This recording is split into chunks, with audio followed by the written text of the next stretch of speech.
Бүгінгі тақырып әйел адамның оргазм алғанын қалай білуге болады. Бұл өте өзекті тақырып, себебі ер кісі бітіргенде көбісі бәріміз білеміз, ал әйел адам бітірген білмей қаламыз. Бұл әйел кісілерде де сұрайды, және де ер кісілерде сұрайды, осы қалай білуге болады деп. Ең бірінші сұйықтық жағынан, көбісі айтады, сұйықтық шыға ма, шықпай ма мысалы. Бұның оргазм түріне байланысты кейбір әйелдерде шығады, бір су сияқты көп мөлшерде, немесе аз кішкенде болса көп су шығады оргазм кезінде, кейбір әйелдерде шықпайды. Су бұл оргазмның белгісі емес. То есть әркімде әртүрлі, соны білуіңіз керексіз. Және де қазір айтатын факторларға байланысты әр әйелде әртүрлі. Кейбір факторлар болуы мүмкін, кейбір әйелдер кейбір факторлар болуы мүмкін.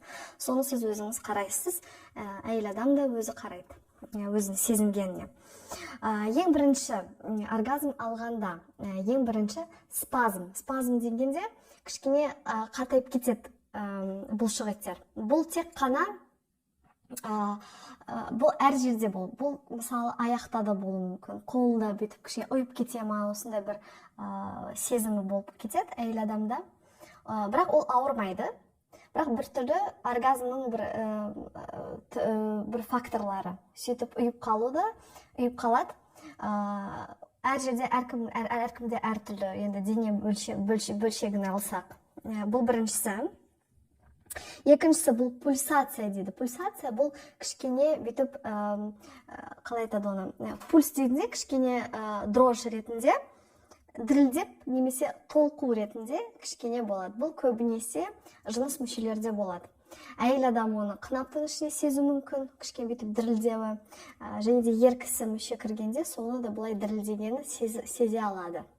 Бұл бір оргазм алған факторлар, бүйтіп кішкене дірілдеп. Үшіншісі, жылу сезімі, бір жылу толқыны болып қалады. Сол жыныс мүшелерден бастап, аяқ, қол, іш, бүкіл денеге бір жылу сезімі болады. Бұл көбінесе тек әйелдер ғана сезе алады. Бірақ ер кісілерде, жыныс мүшеде де бір жып-жылы болып қалғанын, жылы және де бір дірілдеп, кішке толқу сезімін де сезе алады. Сол.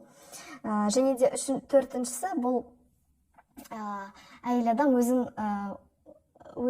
контроль жасалмай, бақылай алмайды, өзінің дененің реакциясын. Бұл әртүрлі болуы мүмкін, бір толқулар болуы мүмкін, дірілдеу болуы мүмкін, сондай да болуы мүмкін. Айтқандай, бұның факторлары сіз әркімде әртүрлі болып қалады. Кейбір әйелдерде мүмкін тек жылу және дірілдеу, бірақ бүкіл дене жағынан осындай бір реакция болмауы да мүмкін. Сіз оны, бұл бір ішкі сезімі ғой. Бұл денеге қалай шыққанын да білмей қалады. Бұл қаншалықты әйел адам өзін сізбен ашық, еркін сезінгеніне байланысты. Кейбір кезде, мысалы, оргазм өте қатты болмауы мүмкін, кішкене де, то есть қатты сондай бір осы факторлар қатты болмауы мүмкін, кішкене болуы мүмкін, бұл да мүмкін, кейбірде өте прям қатты берілуі мүмкін.